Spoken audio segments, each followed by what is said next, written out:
সে নাকি ঈশ্বরের মন্দির ভেঙে 3 দিনের মধ্যে আবার তা গড়ে তুলবে।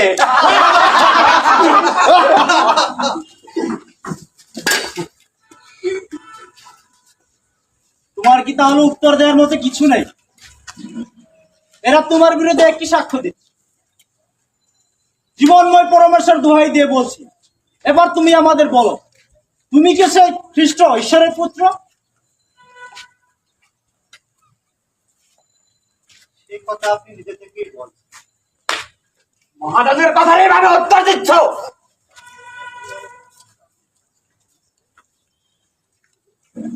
তাছাড়া আরেকটি কথা আপনাদের বলে রাখছি, এখন থেকে মানব পুত্রকে সর্বশক্তিমানের ডান পাশে বসে থাকতেই দেখবেন, আবার মেঘ বাহনে পরিবৃত হয়ে ফিরে আসতেও দেখবেন। ওরে ওরে নরাধম, প্রকাশ্যে ঈশ্বর নিন্দা!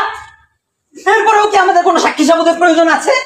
আমরা তো এই মাত্রই ওর মুখ থেকে ঈশ্বর নিন্দার কথা শুনতে পেলাম। তাহলে এখন আপনাদের মত? ও মৃত্যুদণ্ড পাবারই যোগ্য। তবে সবাই বলো, যেহেতু কাউকে মৃত্যুদণ্ডে দণ্ডিত করার অধিকার আমার নেই, তাহলে ওকে বরং পিলাতের দরবার নিয়ে যাও।